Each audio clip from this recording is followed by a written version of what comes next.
আজ দশম দিন। গীতা মহিমায়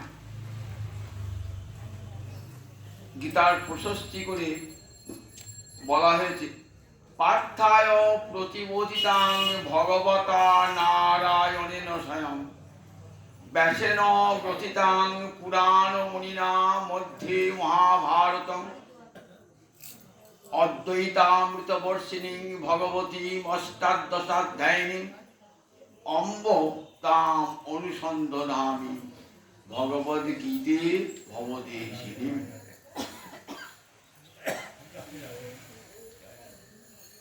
অম্ব মানে অম্বা শব্দের সম্বোধনে অম্ব, অম্বা মানে জননী। হে গীতা জননী, অম্ব তাম অনুসন্ধামি, তাম মানে তোমাকে, হে জননী গীতা জননী তোমাকে অনুধ্যান করি। অনুধ্যান মানে অনু মানে বারবার, অনুক্ষণ মানে বারবার, অনুধ্যান মানে বারবার তোমার চরণ কমল ধ্যান। অম্বতাম অনুসন্ধামি, হে গীতা জননী তোমার চরণ কমল আমি নিত্য বারবার ধ্যান করি, অনুসন্ধান। হে ভগবদ্গীতে জননী, পার্থায় প্রতিপদিতাং ভগবতা নারায়ণেন স্বয়ং, তুমি কার মুখ দিয়ে বার হয়েছিলে? স্বয়ং ভগবান নারায়ণের মুখ দিয়ে তুমি বার হয়েছিলে। স্বয়ং ভগবতা নারায়ণেন স্বয়ং, অর্থাৎ তোমার কোনো অবতার কোনো অংশ কেউ বলে নাই, স্বয়ং তুমি বলেছ। এই যে ভগবতা স্বয়ং কথাটি খুব গুরুত্বপূর্ণ। এটি ভগবানের কোনো মুনি ঋষি তো বলেনই নাই, কোনো অবতারও বলেন নাই, স্বয়ং ভগবান শ্রীকৃষ্ণ বলেছেন। স্বয়ং ভগবান বললে স্বয়ং ভগবান শব্দের তাহাতেই সত্তা, যাহার ভগবত্তা হইতে হয় অন্যের ভগবত্তা। এই যে স্বয়ং ভগবান কথাটি না, ভাগবতে এটিকে বলছেন পরিভাষা। পরিভাষা কাকে বলে? অনিয়মে নিয়মকারিণী সা পরিভাষা। শাস্ত্রের বাক্য সবসময় সুশৃঙ্খলভাবে সাজানো থাকে না, এদিক ওদিক করা থাকে। সেই সবগুলিকে নিয়ে একত্র করে একটা সুসিদ্ধান্ত বললেন শ্রীকৃষ্ণ হলেন স্বয়ং ভগবান। সেই স্বয়ং ভগবান শ্রীকৃষ্ণ যা হতে অন্যান্য ভগবানের আবির্ভাব। অবতারা বলি বীজ, জগতে যত যত অবতার যত যত ভগবান আছেন সমস্ত ভগবানের উৎসভূমি ভগবান শ্রীকৃষ্ণ। সেই স্বয়ং ভগবান শ্রীকৃষ্ণ পার্থায় প্রতিবোধিতাং, পার্থের প্রতিবোধনের জন্য। পার্থ কার নাম? অর্জুন একটা নাম। পার্থ কেন? অর্জুন অনেক নাম, তার একটা নাম পার্থ। এই পার্থ নামটার একটা বিশেষ গুরুত্বপূর্ণ আছে। কেন? পৃথা, কুন্তিদের একটি নাম ছিল পৃথা। পৃথা মানে পৃথু শব্দ থেকে পৃথা শব্দটি এসেছে, অর্থাৎ বিপুলা, বিশাল হৃদয়া। কুন্তি দেবীর হৃদয়খানি বিশাল। কি করে হৃদয় বিশাল হয়? ভক্তি মহারানী হৃদয়ে প্রবেশ করলে আর কোনো সংকীর্ণতা থাকে না, হৃদয় বিশাল হয়ে যায়। বসুধৈব কুটুম্বকম, তখন অয়ং নিজ পরবেতি গণনা লঘুচেতসম, আমাদের মতন ক্ষুদ্রমনা মানুষ, এ আমার নিজের লোক, এ আমার পরের লোক, এইরকম সংকীর্ণ চিত্ত আমাদের। এ আমার পছন্দের লোক, এ আমার অপছন্দের লোক। কিন্তু যাদের হৃদয়টা উদার হয়ে যায় তারা বসুধৈব কুটুম্বকম, গোটা বসুধার এই পৃথিবীর সব লোককে তারা আপন বলে ভাবে। কখন ভাবে? এ ভক্ত ছাড়া ভাবতে পারে না। ভক্ত ভাবে সর্বত্র আমার গোবিন্দ বিরাজমান, এক ভক্ত সকলকে আপন করিয়ে নেয়। তাই কুন্তী দেবী ঠিক দেখ না, ভাগবতে এই কুন্তির একটি স্তব আছে। কুন্তী দেবী এমন ভগবত ভক্তি, কুন্তী দেবী বলছেন, মা তুমি আমাকে স্তব করছো কেন? তা বলছে, তুমি তো দেখো তুমি লীলায় এসেছো আমার ভাইয়ের পুত্রকে, কিন্তু আসলে তুমি তো আদ্য পুরুষ, নিখিল নিখিল জগতের গুরু তুমি। তোমার চরণ পাওয়ার জন্য ব্রহ্মাদি দেবগণ নিত্য স্তব করে থাকেন। আমি ভাবি তোমার এই কি অপূর্ব লীলা।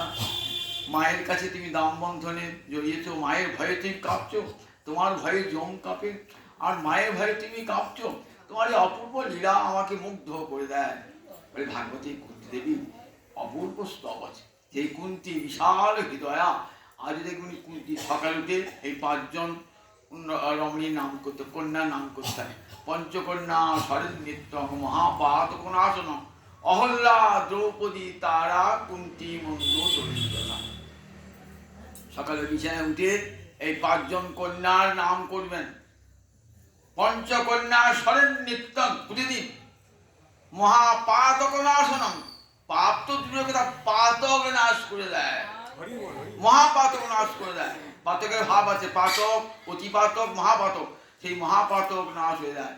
অহল্যা দ্রৌপদী তারা, তারাটাকে বাড়ির পত্নী তারা। অহল্যাকে ব্রহ্মার কন্যা অহল্যা, অহল্যা দ্রৌপদী, তার দ্রৌপদী কথা নিশ্চয় জানেন, দ্রৌপদী। অহল্যা দ্রৌপদী কুন্তী মন্দোদরীকে রাবণের পত্নী মন্দোদরী। এরা কৃষ্ণ ভক্তিতে এদের হৃদয় বিশাল হয়ে গেছে। তাই পার্থায় প্রতিবোধিতাং, পার্থের জ্ঞানের উন্মেষের জন্যে। প্রতিবোধন মানে জাগরণ, প্রতিবোধন মানে জ্ঞানের উন্মেষ, সম্যক রূপে জ্ঞানের উন্মেষ জন্যে। এখানে পার্থ উপলক্ষ মাত্র, লক্ষ্য জগতের সমস্ত জীব। কেন? ভগবানের নরনারায়ণ অবতারের কথা জানেন। নরনারায়ণ, নরটি অর্জুন, নারায়ণ গোবিন্দ। তা অর্জুন ভগবান একটা অবতার, নর অবতার। তার নর, সমস্ত নরের প্রতীক তিনি, সমস্ত নরনারীর প্রতীক হলেন অর্জুন। তাই পার্থকে উপলক্ষ করে সমস্ত জগতের জীবকে প্রতিবোধন জাগিয়ে দিচ্ছেন। ঘুমিয়ে আছে জীব, মানব জন্ম পেয়েছে, তবু কৃষ্ণ সেবার রতি হলো না, মতি হলো না। তাই পার্থকে উপলক্ষ করে জগতের জীবকে জাগিয়ে দিয়েছেন গীতা মা। পার্থায় প্রতিবোধিতাং ভগবতা নারায়ণেন স্বয়ং। ছেলে স্কুল যাবে না, ঘুমুচ্ছে, 7টা 8টা বেজে গেছে, ছেলে যাবে না। মা উঠে বলে যা এই পড়াশোনা করবা। ঠিক তেমনি গীতা মা তো জগৎ জীবের মঙ্গল সাধনের দিনে এমন সুন্দর মানব জন্ম পেলি। দেখ, জীবনের সকাল হলো এই মানব জন্ম। এই জন্মে যদি গোবিন্দ আরাধনা না করিস, কৃষ্ণ সেবা না করি, সারা দিনটা যদি বৃথা চলে যাবে, তোর জীবনটাই তোর নষ্ট হয়ে যাবে। তাই মা জাগিয়ে দেন, মা ছেলেকে জাগিয়ে দেন, ছেলে পড়তে যাবে বলে, তার মঙ্গল কামনায় তো গীতা মাও জাগিয়ে দেন। পার্থায় প্রতিবোধিতাং ভগবতা নারায়ণ। ব্যাসেন গতিদান, এই মায়ের কথাগুলো কে করেছেন, গ্রন্থন করেছেন? বলেন স্বয়ং ব্যাসদেব। ব্যাসেন গতিদান পুরাণমুনি না, তিনি আদ্য মুনি তিনি, তাই পুরাণমুনি না। কোথায় আছে? মধ্যে মহাভারতম। গীতা কোনো পৃথক গ্রন্থ নয়, মহাভারতের ভীষ্ম পর্বের অন্তর্গত। মহাভারতের কটা পর্ব? 18টা পর্ব, তার মধ্যে ভীষ্ম একটা পর্ব। সেই ভীষ্ম পর্বের অন্তর্গত গীতা। গীতা কত শ্লোক আছে? 700 শ্লোক আছে। তাই গীতাকে নাম সপ্তশতী। গীতার নাম। গীতার কত নাম? কৃষ্ণার্জুন সংবাদ, ব্রহ্মবিদ্যা, যোগশাস্ত্র, এগুলো সব নাম গীতার নাম। সপ্তশতী গীতার নাম। পার্থয় প্রতিবেদাং ভগবতা নারায়ণেন ব্যাসেন গতিতাং পুরাণমুনিনা মধ্যে মহাভারতম অদ্বৈতামৃত বর্ষিণী। মা আমার কি তত্ত্ব করেছেন? ওই জগতে তোমরা সবাই এক, অদ্বৈত, তোমাদের কোনো ভেদ নাই। ব্রাহ্মণ, চণ্ডাল, মানুষ, পশু, কোনো ভেদ নাই। দেবতা সব এক, তোমরা সবাই। এই অদ্বৈত তত্ত্ব জীবকে শিখিয়েছেন মা। বিশ্বজনীন একত্ববোধ, সমস্ত বিশ্বের মানুষ যে এক, এটা কে শিখিয়েছেন জগৎকে? গীতা শিখিয়েছেন। গীতার কত বড় দান বলুন দিকে একবার। মানুষে ভেদ শূন্যতা। এই ভেদ শূন্যতা, কেউ তোর আপন নয়, কেউ তোর পর নয়, সবাই তোর নিজজন, এই ভাবনা কর গীতা অদ্বৈতামৃত বর্ষিণী। কারণ জগতে গোবিন্দ ছাড়া কেউ নাই, গোবিন্দই তো সব হয়েছেন। এই সর্বং খলিলিদং ব্রহ্ম, ভারতবর্ষের ঋষি প্রতিটি ধূলিকণায় ব্রহ্ম দর্শন করেছেন। প্রতিটি বিষ্ণুময়ং ই প্রহ্লাদ, বিষ্ণুময়ং ইদং জগৎ। জগতে যেদিকে তাকাচ্ছেন সেই দিকে স্থাবর জঙ্গমে দেখে, না দেখে তার মূর্তি। যাহা যাহা নেত্র পড়ে তাহা কৃষ্ণ স্ফূর্তি। এটা ভক্তির দর্শন। তো ভক্তির দর্শন সর্বত্র ভগবান এই অদ্বৈত রূপ অমৃতত্ব বর্ষণ করেছেন গীতার। ভগবতী, তুমি ভগবতী সাক্ষাৎ ভগবানের শক্তি। 18টা অধ্যায়, তোমার 18টা সোপান। অর্জুন বিষাদ থেকে তো শুরু হলো, জীবকে তুমি মোক্ষে তুলে দিলে। দুঃখ থেকে, দুঃখ অর্জুনের বিষাদ একদিনই বলেছি, বিষাদের প্রয়োজন মানুষের জীবনে। দুঃখের একটা প্রয়োজন আছে। দুঃখের আঘাত না পেলে মানুষের চৈতন্য হয় না। সুখে সুখে ভাঙতে পারে, ভগবানকে মনে পড়ে না। মানুষ ভগবানকে মনে পড়ে কখন? মানুষ দুঃখের শোকে যখন আঘাত পায়। অর্জুন বিষাদ যোগ, তাই আরম্ভ হলো অর্জুনের বিষাদ যোগে। এই মানুষের চৈতন্য, মানুষ জেগে গেল যে যথার্থ সুখ কোথায় পাওয়া যায়। সুখের সন্ধান করি তো আমরা, সকাল থেকে আমাদের একটা সুখের সন্ধান চিন্তা। সুখঙ্গে ভুয়া দুঃখঙ্গে মা ভূত, আমার সুখ হোক। সেই সুখটা কেমন করে হবে? দুঃখের আঘাত না পেলে সুখের জিজ্ঞাসা হয় না। ভারতবর্ষে প্রথম দর্শনের নাম কি? সাংখ্য দর্শন। সেই সাংখ্য দর্শন একটা সূত্র, দুঃখ ত্রয়াধি ঘাতাৎ জিজ্ঞাসা। মানুষের সুখ হবে কখন সন্ধান হয়? দুঃখের আঘাত পেলে। 3 প্রকার দুঃখ, আধ্যাত্মিক, আধিভৌতিক, আধিদৈবিক।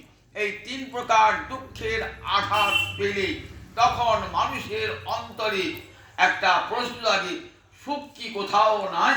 কিভাবে সুখ পাওয়া যায়? এই খুঁজতে খুঁজতে আমরা পেলাম বেদান্ত দর্শন। 6টা দর্শনের শেষ দর্শন বেদান্ত দর্শন, সর্বশ্রেষ্ঠ দর্শন।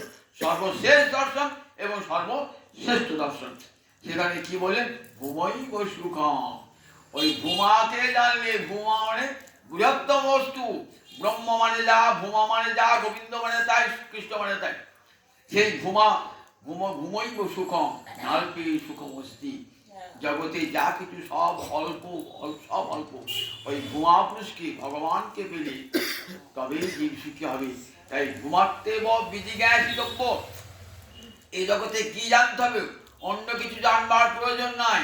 কি করে গোবিন্দ চরণ পাবো সেইটাই শুধু জানো। কে বলছেন? বেদ কথা বলছেন, ঘুমাতে বিজিজ্ঞাসিতব্য। ঘুমা তু এবং ঘুমাতে একমাত্র ঘুমা, এটা বলবেন এবং আবার তু দিয়েছেন, দুটো অব্যয় দিয়েছেন। একমাত্র ঘুমাকেই কিন্তু জানতে হবে। একমাত্র জীব সর্ব সুখ লাভ। এই গীতায় তত্ত্ব জগৎকে শিক্ষা দান করেছেন ভবদেশিনী। দেখেছেন তো, গরুর বাছুর থাকে তো, বাছুরটাকে গায়ে হাত দেয় না, কি মনে করেন? মাটা মনে করে আমার বাছুরটাকে মারছি, কি করবে? ল্যাজি করে চার মারতে আসবে, সিংড়ি কোথাতে আসবে, পায়ে করে চার মারবে। তাই গীতা মা কি করছেন? সংসার আমার ছেলেকে কষ্ট দিচ্ছে, সংসার ভগবানের সংসার, সংসার আমার ছেলে মেয়েকে কষ্ট দান করছে। তাই কি করেন? যে শত্রুপতি মা যেমন কি করেন? ছেলেকে মারছে, যে মায়ের কাছে তো শত্রু, মা তাকে শত্রু চোখে দেখেন। সংসারকে শত্রু চোখে দেখছেন কে? গীতা মা।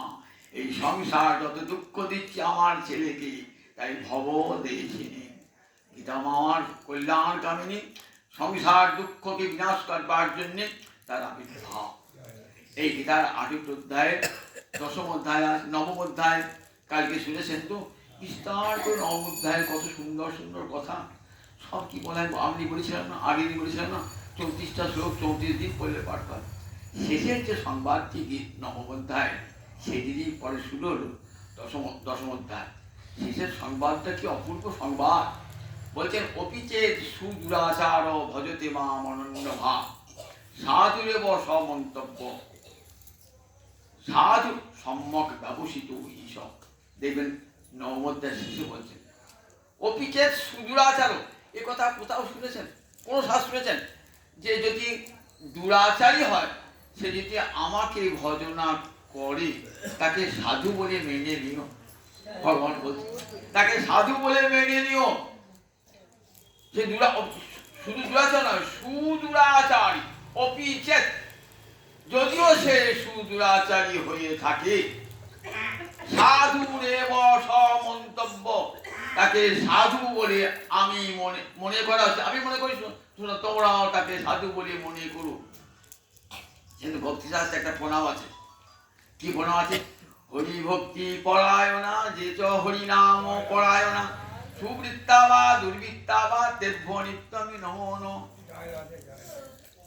যে হরিভক্তি পরায়ণ, যে হরিনাম পরায়ণ, সে যদি সুবৃত্ত হয়, তার বৃত্তি জীবিকা যদি সুন্দর হয়, আবার বৃত্তি যদি খারাপ হয়, ডাকাতি চুরি তাও হয়, তেভ্য নিত্যম, ওহে ডাকাত তোমাকেও প্রণাম, তুমি কৃষ্ণ নাম করেছো তো, তাই তোমাকেও প্রণাম। ডাকাত দস্যু দেখেছেন তো, এ কথা পুরুষাস্ত্র শুনেছেন, ভক্তিশাস্ত্রে কেমন অধিকার দিয়েছেন, কেমন সার্বজনীন অধিকার। চোর ডাকাত পাতকী তারা পর্যন্ত কৃষ্ণ নামের অধিকারী, সার্বজনীন অধিকার। অপিচে যদি একবার কৃষ্ণ বলে অপিচে সুরাচার ভজতে মা অনন্য ভাব। সাধুর সব মন্তব্য, হয়তো তার দুরাচারত্ব আছে, কিন্তু কৃষ্ণ বলছে, বলে চিন্তা করো না, ওই যে কৃষ্ণ নাম একবার সে বলেছে, কৃষ্ণ নাম ভজনা করছে না, ওই তার সব পাপ ধ্বংস হয়ে যাবে। ওই কৃষ্ণ নামের আগুনে সব পুড়ে যাবে, তার পাপ সব পুড়ে যাবে কৃষ্ণ নামের আগুনে। বলে আমি বলছি অর্জুন, আমি বলছি সাধুরে ক্ষিপ্রাং ভবতি ধর্মাত্মা, সে শীঘ্রই ধর্মাত্মা হবে। ক্ষিপ্রম মানে খুব তাড়াতাড়ি, ভবিষ্যৎই বললেন না, ভবিষ্যৎই কি আবার হবে বলতে পারছেন তো, বর্তমান কালে কি আছে, ক্ষিপ্রং ভবতি ধর্মাত্মা, সে শীঘ্রই ধার্মিক হয়ে উঠবে, ধর্মাত্মা হয়ে যাবে। দেখুন দস্যু অধ্যাকর মরা মরা বলতে বলতে কত বড় রামালিকে ফেলেন। জগাই মাথায় কেমন হেঁটেন দেখুন, জগাই মাথায় সব দেখুন কেমন, চাপাল গোপাল সবাই দেখুন কেমন। কৃষ্ণ নামের একটা মহিমা আছে তো, যত বড় দুষ্ট হোক না কেন, ওই কৃষ্ণ নাম যদি একবার জিহ্বায় একবার উচ্চারিত হয় না, মনে মনে একবার স্মরণ হয় না, সমস্ত পাপ তার ধ্বংস হয়ে যায়। আবার কি বলে দেখুন, স্ত্রী বৈশ্য তথা শুদ্রা তে বিজান্তি পরম গতি।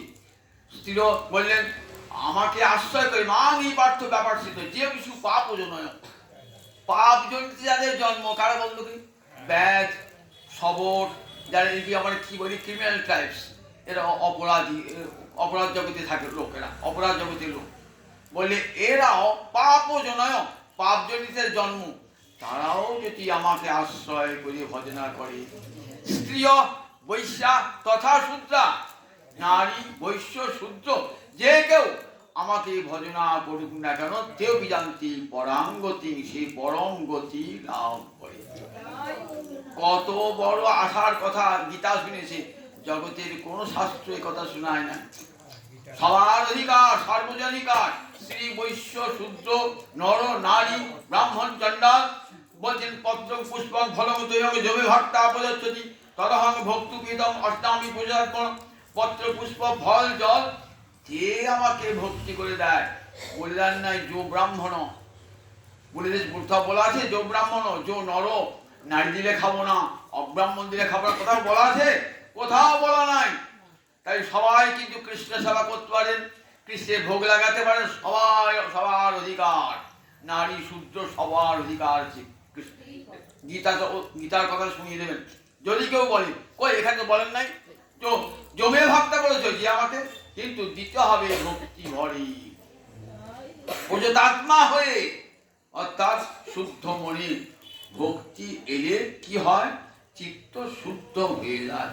ভক্তির আশা লাভের পূর্ববর্ত চিত্ত শুদ্ধ হয় না, সম্পূর্ণরূপে এই দেহে হৃদয়ের মল যায় না, জ্ঞানেও যায় না, যোগেও যায় না, কর্মেও যায় না, একটু একটু কষায় থেকেই যায়।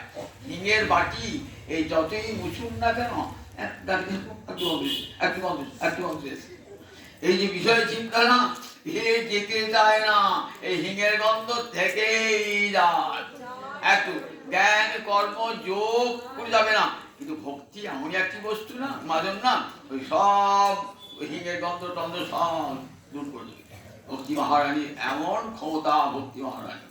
তাই বলেন দেখো প্রজাতাত্মা, চিত্ত যদি কৃষ্ণ ভক্তি চিত্ত শুদ্ধ হয়, কৃষ্ণ মন্ত্রে দীক্ষা গ্রহণ করে, তাহলে নারী শুদ্ধ যে কেউ ভগবানকে ভোগ দিতে পারে, ভগবানকে সেবা করতে পারে। এইসব কথা শুনছেন তো, অর্জুন কান খাড়া করে শুনছেন, এমন কথা শোনেন। ভুয় এবং মহাভাব সিনেমে পরম হে অর্জুন, তুই মহাবাহু দশম অধ্যায় বিভূতি বলছেন, ভুয়া এব মহাবাহ সিনেমে পরমং বচন।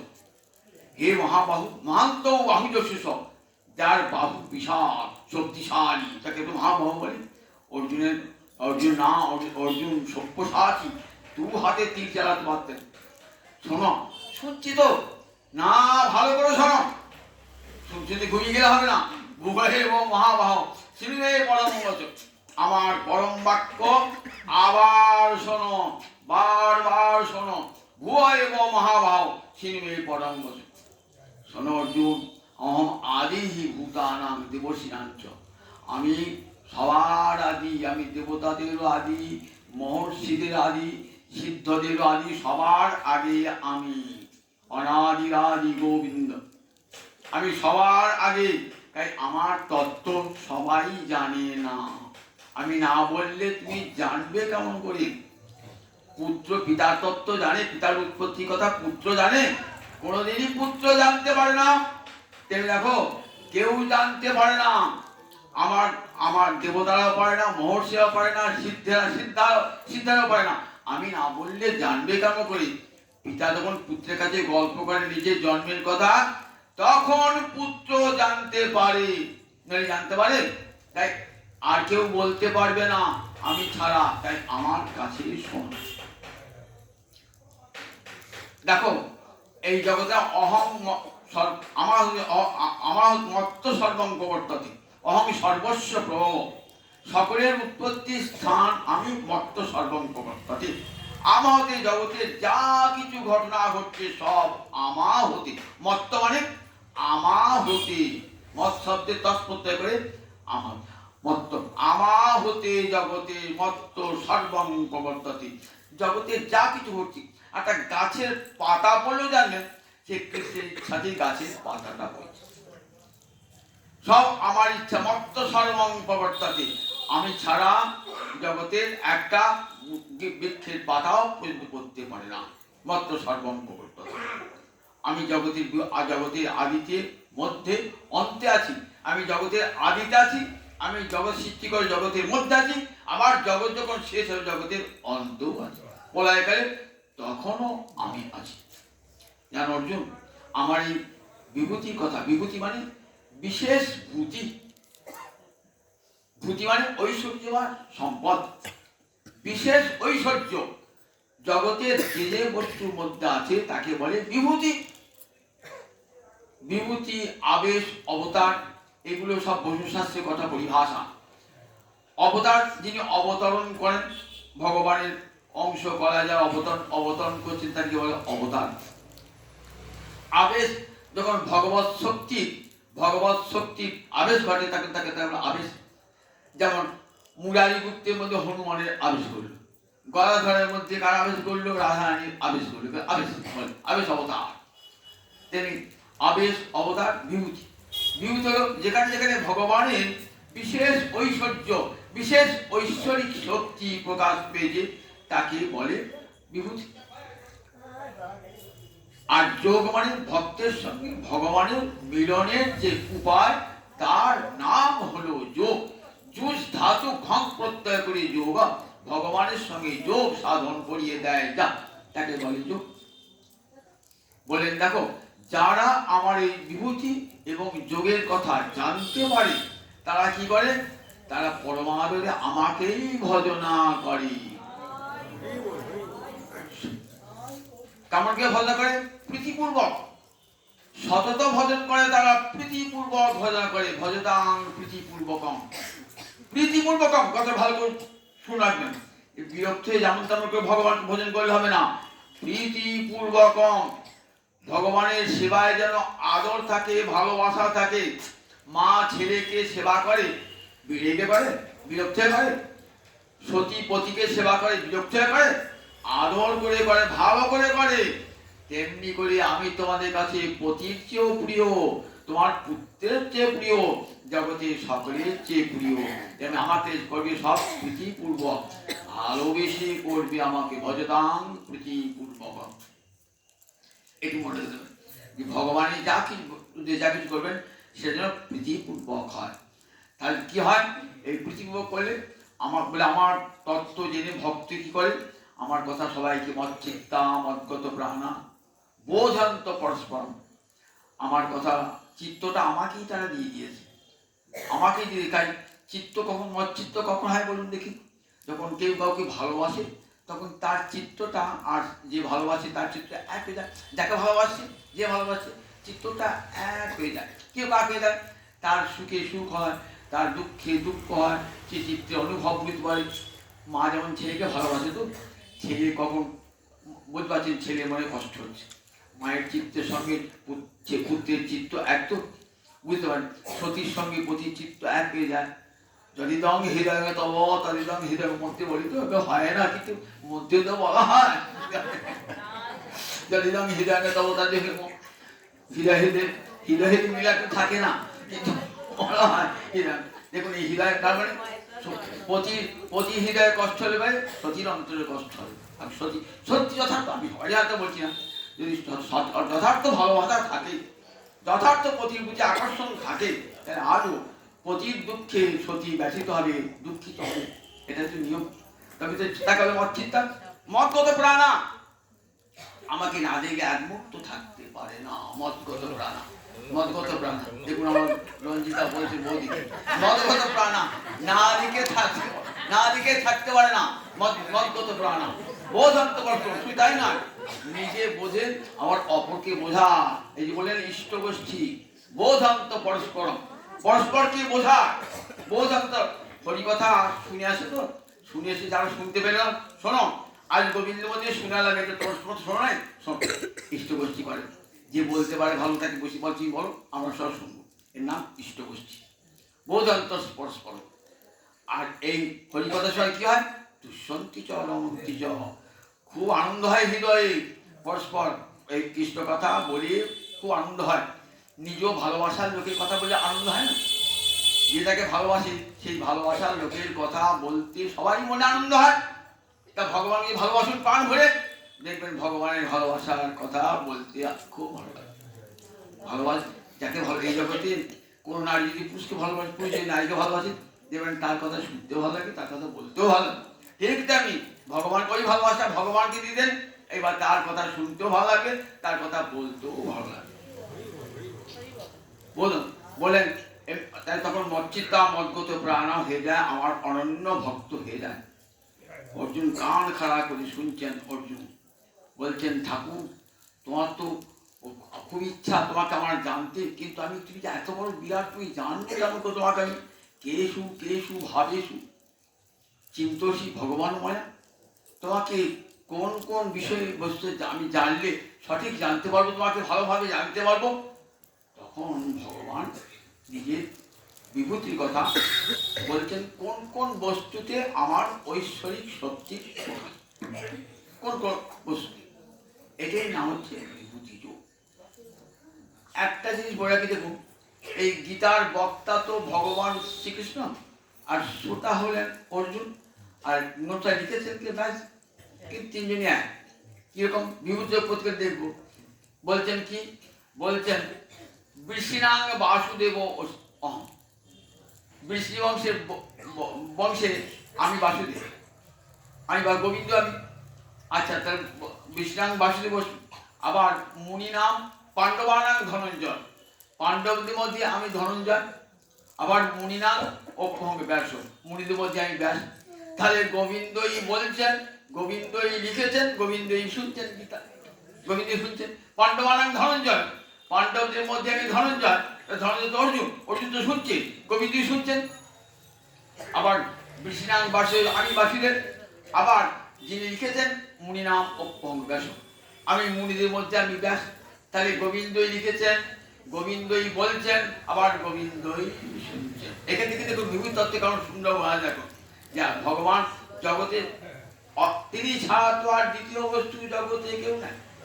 তখন ভগবান দুই বলে আমার কত বিভূতির কথা, সপ্তমী অষ্টমী নবমী সব একটা বিভূতি বলেছেন। বলতে বলতে অর্জুনের পড়তে আমার কথার বাঘ ঘুরে যাচ্ছে, সেই জন্য গোটা করে বলা হচ্ছে না। যেখানে বলতে চাচ্ছি না আবার অর্জুন একটা প্রশ্ন ছুড়ে দিচ্ছেন, তোকে আমার অন্য কথা বলতে হচ্ছে। দেখবেন গীতা এরকম, সেই জন্য অনেক সময় অসংলগ্ন একটা জিনিস ভগবান বলতে আরম্ভ করলেন, বলতে বলতে অর্জুন আবার একটা প্রশ্ন তুললেন, তখন সেই অর্জুন প্রশ্ন মীমাংসা করতে গিয়ে আবার একটা কথা বললেন। এর ফলে একটা জায়গায় আমরা সব গীতার কথাগুলো পাই না। তা আমি তো বলেছি, সপ্তমে বলেছি, অষ্টমে বলেছি, নবমেও বলেছি, আবার দশমেও বলছি, একটু বিস্তার করেই বলছি, শোন। কোথা কথা কোন জগতে যেখানেই দেখবে বিশেষ শক্তির প্রকাশ, আমি সেখানেই আছি। আমি জগতে সর্বত্রই আছি। আমি জগতে আদিতে মধ্যে অন্তে জগতের এমন কোনো বস্তু নাই যেখানে আমি না। তথাপি কতগুলো বিশেষ বিশেষ স্থানে বস্তুতে বা মানুষে আমি রয়েছি। সেগুলি শোনো, সেগুলো হচ্ছে আমার বিভূতি, মানে বিশেষ ভূতি, বিশেষ ঐশ্বর্য। এমনি করে কতগুলো উদাহরণ দিলেন ভগবান। বলে দেখুন, জল তো খান সবাই, কি জলকে আমরা জীবন বলি তো, তার জলের মধ্যে যে রস সেটা আমি। জল এত মিষ্টি কেন? যখন জানলাম গোবিন্দ আছেন জলের মধ্যে, তখন জলটা পেটের মধ্যে যে আগুন জ্বলে, যশোরানল, যে আমার খাদ্য হজম করে দেয়, বলে অহং বৈশ্বানর, আমি পেটের মধ্যে আগুন হয়ে থাকি। দেখেছেন তো কত ভালোবাসেন গোবিন্দ। আপনি খেলেন, তাকে রস রক্তে পরিণত করবে কে? অহং বৈশ্বানর পচাম্বন্নমে চতুর্বিধান, 4 প্রকার যে চর্ব তুষ্য লেজ্জ পেয়ে খেলেন, তো এটা হজম করে দেবে কে? পেটে আগুন না দিলে হবে? সে আগুনটা আমি। দেখেন কতভাবে ভগবান জীবকে ভালোবাসেন, দেখুন কতভাবে জীব ভালোবাসেন। আবার এই ঔষধি বৃক্ষকে বাঁচাতে হবে, তো আমি তখন কি করি? চন্দ্রকে আশ্রয়, চন্দ্ররূপে আমি কি করি? চন্দ্ররূপে সুধা বিতরণ করে সমস্ত ঔষধিকে বাঁচিয়ে রেখে দিই। পৃথিবীতে আলো দিতে হবে, অন্ধকার দূর করতে হবে। আমি সূর্য হয়ে যাই, নক্ষত্রানাম অহমে সূর্য। ঠিক আছে? আমি কত ভালোবাসেন ভগবান। আমি দেখো জগতে যত নক্ষত্র না, আমি সূর্য হয়ে যাই। আমার জীব বাঁচবে কেমন করে? আমি যদি না উঠি, অন্ধকার দূর হবে না, মানুষ মরে যাবে, পৃথিবীতে গাছপালা জন্মাবে না, মানুষ জন্মাবে না, মানুষ। তাই আমি সূর্য হয়ে থাকি। আবার রাত্রিকালে জীবটা বাঁচাবো কেমন? তখন চন্দ্র হয়ে থাকি। দেখেছেন ভগবান যখন চন্দ্র হয়ে আমি থাকি, সূর্য হয়ে আমি থাকি। স্থাবরানাং হিমালয়। আবার মানুষকে দেখো কত উঁচু হতে পারে মানুষ চেষ্টা করলে পারে, সেটা দেখাবার জন্য আমি হিমালয় হয়ে থাকি। দেখো ইচ্ছা করলে মানুষ, তুমি এইরকম হতে পারো, মানুষ তুমি দেবতা হতে পারো, হিমালয়ের মতো দেবতা হতে পারো তুমি।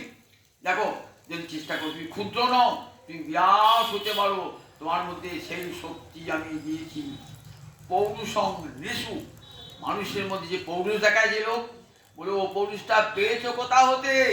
ও পৌরুষটা আমি আছি মানুষের মধ্যে। একজন বিজ্ঞানী বলছে আমার মতন বুদ্ধিমান কেউ নাই, ওই বিজ্ঞানী ওই বুদ্ধিটা পেয়েছো কোথা হতে? বুদ্ধি বুদ্ধিমতাম অস্মি, ওই বুদ্ধিমানের বুদ্ধি আমি। একজন বলবান গায়ে শক্তি দেখাচ্ছি, বলে ওরে বলবান ওই বলটা পেয়েছিস কোথায়? বলমে বলবতা অস্মি, আমি হলাম সেই বলবানের বল।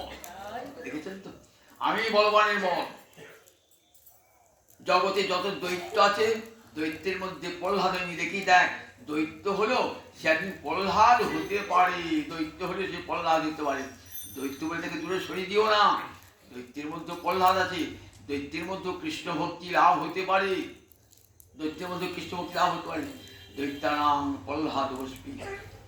আবার দেখো 11 রুদ্র আছে, 11 জন রুদ্র দেবতা আছে, রুদ্রের মধ্যে শঙ্কর আমি, যে মহাদেব পরম কৃষ্ণ ভক্ত, দেখ আমি সেই রুদ্রের মধ্যে একজন, শঙ্কর আমি তো শঙ্কর হয়ে আবির্ভূত হয়েছি। তাই দেখুন শিব, সেই শঙ্কর সেই গোবিন্দতে ভিন্ন নয়। অনেকে ধারণা করে শিব আলাদা দেবতা, আমরা কই কৃষ্ণ সেবা করবো কেন? এগুলি পড়লে সবে ভেদ বুদ্ধি দূর হয়ে যায়। অদ্বৈতান্ত বসছি কোনো ভেদ থাকে, এই ভেদগুলো পড়লে পারি।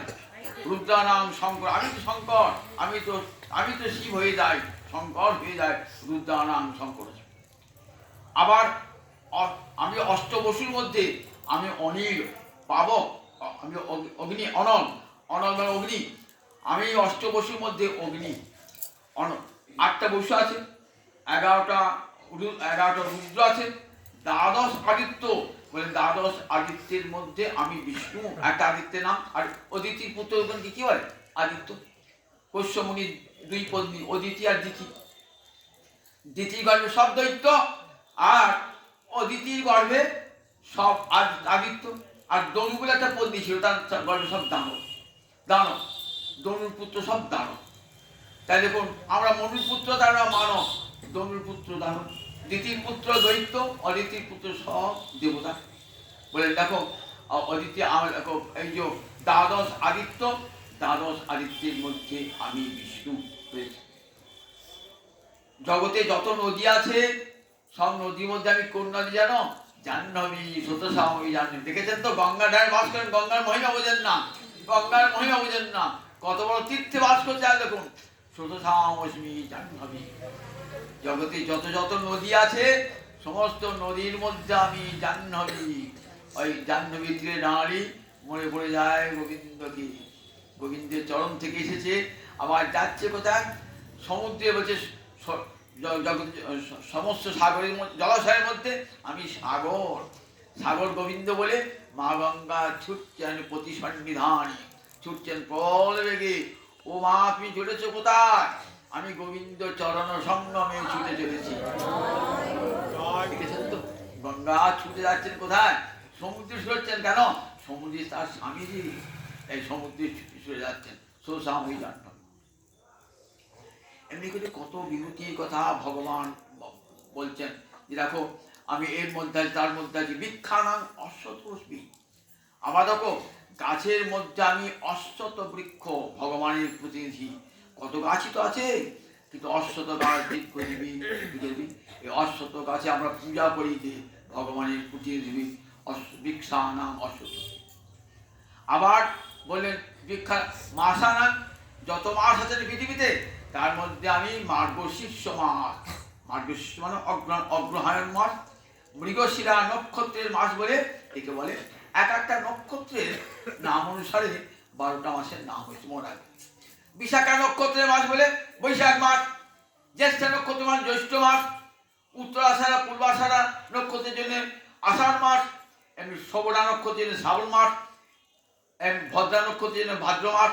এমনি এক একটা নক্ষত্রকে অবলম্বন করে সূর্য এক রাশি থেকে যখন আর রাশি যায়, একটা নক্ষত্রে কারণ হচ্ছে, তখন সেই মাসটা 5 রাশি যায়। তারপরে দেখো, অগ্রহায়ণ মার্গশীর্ষ মাস, মৃগশিরা নক্ষত্রের মাস। অগ্রহায়ণ, তাই এই মাসটা বছরের প্রথম মাস। আমরা কেন বৈশাখ মাস? তো বল না না, বৈশাখ মাস পরবর্তীকালে, কিন্তু আগে ছিল আদিতে ঋষিরা বলতেন অগ্রহায়ণ মাস, শুভ মাস অগ্রহায়ণ মাস। যত শুভ কর্ম অগ্রহায়ণ মাসে অনেকেই করেন। অগ্রহায়ণ মাস, অগ্র মানে প্রথম, আদিতে, হায়ন মানে বছর। তাহলে বছরের আদিতে যে মাস তার নাম অগ্রহায়ণ মাস। ঋতুনাং কুসুমাকর। জগতে যত ঋতু, কটি? 6টা ঋতু। 6টা ঋতুর মধ্যে আমি কুসুমাকর। কুসুমাকর মানে কুসুমের আকর, খনি, অর্থাৎ ফুলের খনি। বসন্তকাল বলে বসন্তকাল, আমি বসন্তকাল আমি না আবহাওয়াটি কেমন, অতি গরমও নয় আবার অতি ঠান্ডাও নয়, সুখস্পর্শ বাতাস, দক্ষিণ দিক থেকে বাতাস বয়, কত সুন্দর ফুল ফোটে। এমন সুন্দর আবহাওয়া বসন্তকাল। বসন্তকালে ভগবান সেই আনন্দের খেলা, হোলি খেলা বসন্তকালই হয়। তাই ঋতুরাং কুসুমাকর, আমি সমস্ত ঋতুর মধ্যে আমি বসন্ত ঋতু। দেখেছেন ভগবান কেমন, যেগুলি সব শ্রেষ্ঠ বস্তু তার মধ্যে আমি বলছেন। আবার আমি শুধু ভালো বস্তু নয়, খারাপ বস্তুর মধ্যে থাকি আমি। আমি যেমন ভালো না, আমি যেমন ভগবানের মধ্যে আছি, আবার শয়তানের মধ্যে আছি। যে ওই যুব খেলা আছে না, যে দ্রুত ক্রীড়া মানে দ্রুত খেলা, সেখানেও আমি থাকি। ওই যে দ্রুত খেলাচ্ছে সেটাও আমি থাকি। আবার যে ছল চাতুরি করছে তার মধ্যে আমি থাকি। আমি রামের মধ্যে আছি, রাবণের মধ্যে আছি। ভগবান জগতে ভালোর মধ্যে আছেন, আবার মন্দের মধ্যে আছেন। অর্থাৎ জগতে ভালো মন্দ সবই তিনি। তা হতে জগতের আর এতটুকু আর কেউ পৃথক নন। এই যে জগতের সৃষ্টিটা একাংশে স্থিত জগৎ। বুঝে দেখো, আমার 4 পা বিভূতি, চতুষ্পাদ বিভূতি ভগবানের। তার 1 পাদ বিভূতিতে জগতের সৃষ্টি লীলা, সংসার লীলা চলছে। 1 পাদ, একাংশে স্থিত জগৎ। ও ঠাকুর আর 3টে মুখ কোথায় রেখেছ? ওটা গোলকে আছে, গোলকে আসলে দরকার পড়ে রাখবো, ওটা দরকার পড়ে না। আমার একাংশে অনন্তকোটি ব্রহ্মাণ্ড, একাংশে নস্থিত জগৎ। আর বাকিগুলি আমার লীলা খেলার জন্য, আনন্দ করবার জন্যে, বৃন্দাবনে গোলকে বৈকুণ্ঠে যে আনন্দ করবো তার জন্য ওই রিজার্ভ রেখে দিয়েছি। ওই 3 পা ভূমি আমি রিজার্ভ রেখে দিয়েছি। আর 1 পায়ে 1 পা ঘুরতে এই জগৎ সংসার চলছে, একাংশে নস্থিত জগৎ। বুঝলাম বা? দেখো অর্জুন, এটি তুই বুঝবে আমার বিভূতি কেমন। আমার একাংশে ত্রিভুবন, আর যে বাকি ত্রিবাদ বিভূতি সব থাকলো। অর্জুন শুনছেন আমাকে ভগবানের কথা। অর্জুনের আস্তে আস্তে মোহ দূর করতে হবে, তো ধীরে ধীরে একটু মোহ কাটছে, আবার মোহ আসছে, একটু মোহ কাটছে, মোহ আসছে। এবার পরে বিশ্ব দেখাবেন যাতে আরো মোহটা দূর হয়ে যায়। তারপরে দ্বাদশীকে ভক্তি যোগ সরাবেন, ত্রয়োদশীকে গুণত্রয় শুদ্ধি, যখন অষ্টাদশীতে পৌঁছাবেন, অর্জুন তো আর মোহ দূর হলো, আমি যে এত বক করলাম, দূর হলো, মোহ দূর হলো। কথিত অজ্ঞান সম্মোহ পরস্তস্তে ধনঞ্জয়, অজ্ঞান সব গিয়েছে। এখন কেমন গুরুর উপদেশ যদি কান পেতে শোনেন, শ্রদ্ধা বড়ে হৃদয়ে নেন, তাহলে মোহ তো কাটবেই। অর্জুন সেরকম শিষ্য, নষ্ট মোহ, আমার মোহ দূর হয়ে গেছে। কি করে দূর হলো? তোমার করুণা। গুরুর করুণা লাভ করতে গেলে যে যোগ্যতার প্রয়োজন, সেই যোগ্যতা যে গুরুর কাছে যান, কেমন করে যাবেন? পরিপাতেন পরিপুষ্টেন সেবয়া বলেছেন না, গীতা শিখিয়েছেন কেমন করে গুরুর কাছে যাবে। পরিপাতের দ্বারা, পরিপুষ্টের দ্বারা, সেবার দ্বারা গুরুকে তুষ্ট করিয়ে, গুরুর প্রসাদে তোমার হৃদয়ের সব সংশয় দূর হবে, মোহ দূর হয়ে যাবে। মোহ দূর হয়ে গেলে মেঘ কেটে গেলে কি হয়? আকাশে সূর্য কিরণ চন্দ্র দেখা যায়। আমার হৃদয় আকাশে মোহ কালিমা এই দূর হবে কেমন করে? গোবিন্দ তোমার করুণা সূর্যের দ্বারা আমার হৃদয়ে সব মোহ দূর হয়ে যা, নষ্ট মোহ তৎপ্রসাদা তোমারই করুণায় স্মৃতির লব্ধা। আমি স্মৃতি ফিরে পেয়েছি, আমি যে তোমারই দাস, তোমারই অংশ, আমি স্মৃতি ফিরে পেয়েছি। এবার যা বলে পরিশ্রী বচনান্তর, তুমি যা বলবে আমি তাই। এমনি করে জীবের মোহদশা দূর করবার জন্য অর্জুনকে উপলক্ষ করে অর্জুন সমস্ত বিশ্বজীবীর মোহ দূর করে মোহমুক্তি ঘটালেন গোবিন্দ। আগামী দিন 11 অধ্যায় শুনবেন, বিশ্ব দর্শন যোগ ভগবানের। 8টা দিকে 4টে বলতে হবে, একটি কীর্তন করি না, তো স্বপ্নের মন্ত্র পুষ্ট হবে না।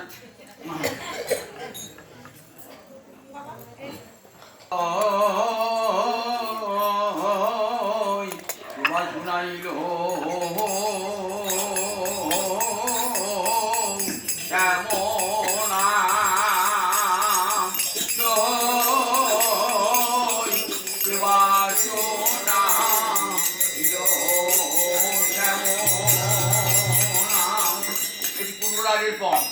পূর্বরাগ তখন মিলন হয় নাই, পরস্পর দেখা দেখি, রূপ দেখা দেখি, গুণ শোনাশুনি চলছে, তখন পর্যন্ত মিলন হয় নাই। তখন যে রাগ, তাকে যে ভালোবাসা তাকে বলে পূর্ব রাগ। পূর্ব মানে প্রথম, রাগ মানে ভালোবাসা, প্রথম ভালোবাসা। পরস্পর দর্শন হয়েছে, পরস্পরের গুণাদি শ্রবণ হয়েছে।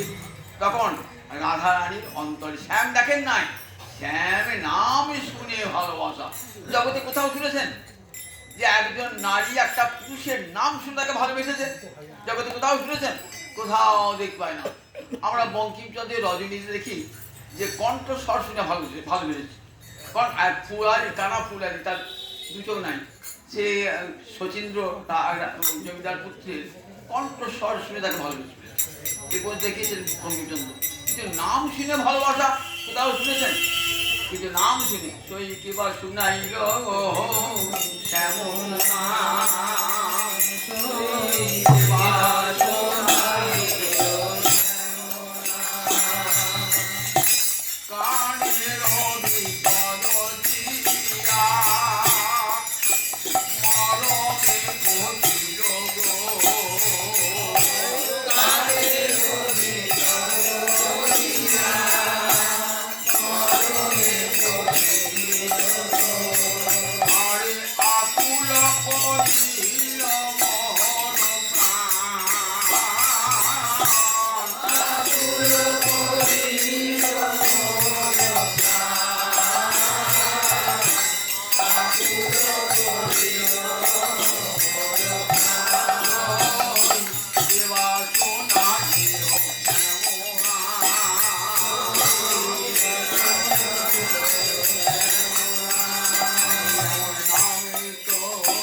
কি মধু আছে না জানি কত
যে দামের মধ্যে যেখানে বসতিতা নয়নে হেলিয়া গো দুটি নয়নে সেই নামে কি লিখতে হবে না যেখানে বসতিতা নয়নে হেলিয়া গো যেখানে বসতিতা নয়নে হেলিয়া গো অতি ধর্ম কইছে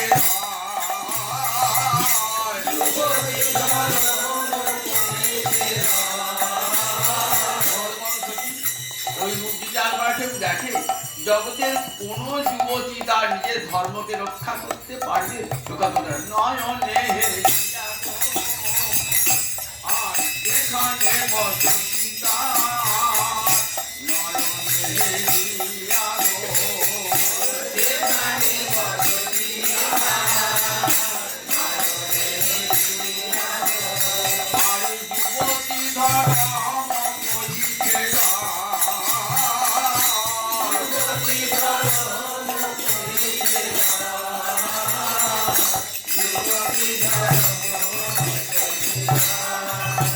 পাথরিতে কবি মনে পাথরা না যায় গো পাথরিতে কবি মনে পাথরা না যায় গো রাধাই শ্যামরা তুই পাগল হয়েছিস তো ও নামটা ভুলবার চেষ্টা কর ও নাম মনে মনে ভাবিস না ভুলবার চেষ্টা কর রাধাই কি বলছেন পাথরিতে কবি মনে পাথরা না যায় গো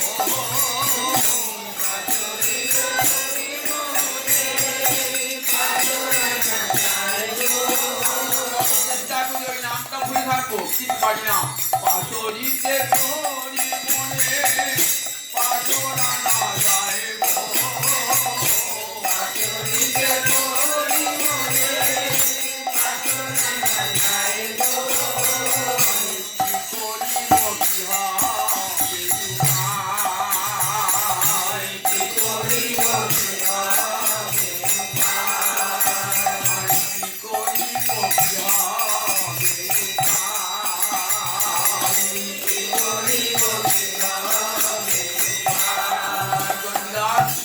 রাধারী পক্ষ নিয়ে কি বলছেন কহে নিজ চন্ডিদাসে কুলবতীর কুণ্ডনাদে কহে নিজ চন্ডিদাসে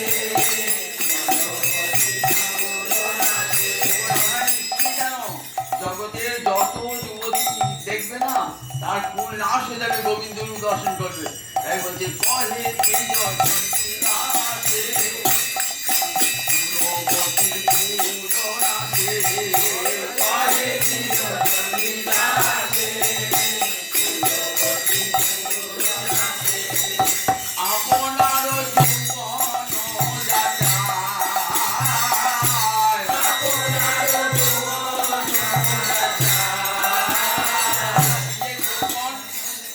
যেচে গোবিন্দকে অর্পণ করে যেচে গোবিন্দকে অর্পণ করে আপনার